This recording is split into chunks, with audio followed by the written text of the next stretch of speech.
Boa tarde, oitavo ano, tudo bem com vocês? Essa aula de hoje, agora nós vamos mudar de teórico. Nós vimos até a aula passada falando sobre Platão. Então nós já vimos, não se esqueçam, prestem atenção. Nós vimos então os filósofos pré-socráticos no ano passado, quem estudou comigo no ano passado. E agora esse ano nós estamos vendo e aprendendo sobre os filósofos socráticos. Então nós vimos Sócrates, Platão e agora Aristóteles. Você pode ver que a preocupação dos filósofos do período socrático é outra, não é? Enquanto que os pré-socráticos, eles se preocupavam como todas as coisas foram criadas através de um elemento primordial que eles denominaram arqué, os filósofos do período socrático vai preocupar com o ser humano em si.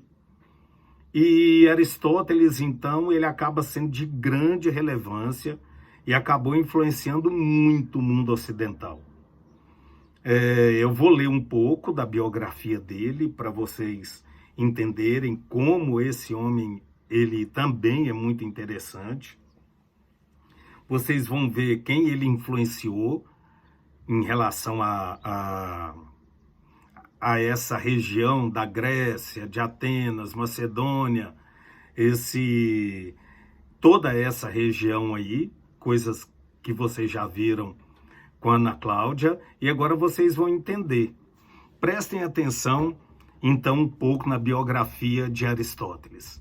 E depois ele vai falar muito sobre política, e eu acho que é um momento bacana, né, da gente compreender por que nós, enquanto seres humanos, o cidadão em si, ele é político.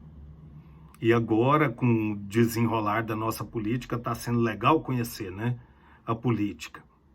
E que vocês fiquem bem atentos aí, qualquer coisa que vocês quiserem perguntar, vai até o fórum lá, coloca, e nós vamos solucionando. Então, prestem atenção. Ele nasceu em Estagira, na Macedônia. Ele nasceu em 384 e veio a falecer em 322 a.C. E ao lado de Platão, foi um dos expressivos filósofos gregos da antiguidade. Ele, então, desempenha extraordinário papel na organização do saber grego, dando uma contribuição que impactou muito a história do pensamento ocidental. E aí, daqui a pouco, vocês vão entender por que ele tem, então, acaba impactando tanto ao Ocidente, nessa parte que vai aí, que chega até nós, né? Pega toda a América como um todo, toda a parte do Ocidente. E prestem atenção, então. Olha como que foi. Filho de Nicômaco, que era médico, rei da Macedônia, e provavelmente, por isso que ele tinha muito interesse nas ciências, provavelmente deve ter sido muito impactado pelo pai, da profissão do pai. Aos 18 anos, ele então vai para Atenas. Ele era da Macedônia. Então prestem atenção, olha o que acontece com Aristóteles. Ele vai para Atenas e acaba ingressando então na Academia de Platão. E lá ele permaneceu por 20 anos. E ele acabou se abrilhantando muito, sendo um cara bem diferente dentro da Academia de Platão. E aí então, com a morte de Platão, e devido à sua grande e destacada competência, ele acreditou então que ele iria assumir a direção da academia. Só que aí não ocorre. Ele foi preterido por ser considerado um estrangeiro aos atenienses, porque ele era de Macedônia.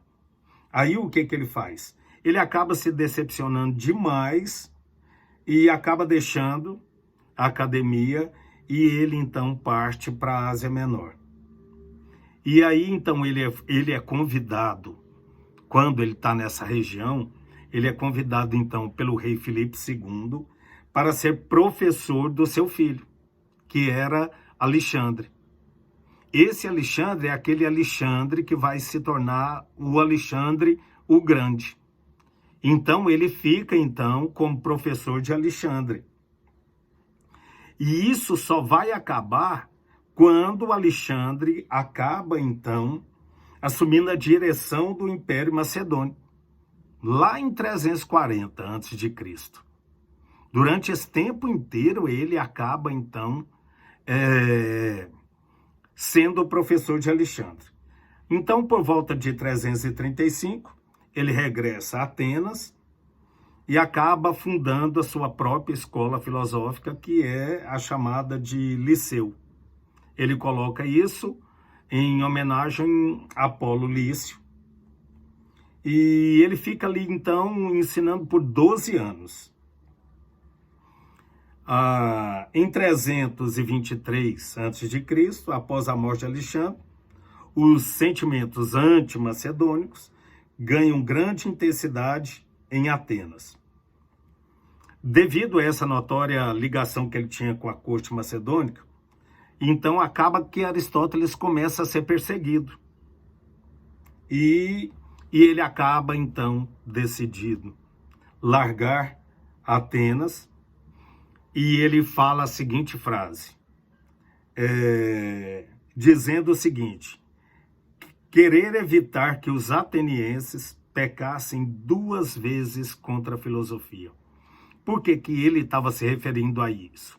É melhor que eu saia, porque uma vez vocês já erraram, quando vocês acabaram, então, condenando Sócrates à morte. E agora pode acontecer comigo. Então, para que vocês não pequem contra a filosofia, é melhor que eu saia. E ele, então, ele era um homem apaixonado pela biologia, claro, provavelmente isso por influência de seu pai, e ele acaba, então, dedicando seus estudos à observação da natureza e à classificação dos seres vivos. Ele vai desenvolver, então, a lógica, que depois mais à frente vocês vão entender um pouco, não na profundidade ainda, mas vocês vão entender muito sobre isso, como uma ferramenta para o raciocínio. Então vocês vão perceber aí que as próximas aulas que a gente vai entrar na própria teoria de Aristóteles vai ser muito bacana, porque se ele deixou um legado tão grande ao mundo ocidental, sinônimo que ele é um cara de grande relevância. Sendo então discípulo de Platão, e Platão discípulo de Sócrates, é um homem que ele tinha muito para dar. Um abraço, muita saudade de vocês, até a próxima aula, e o fórum de dúvidas eu vou ficar respondendo, tá? Um abraço.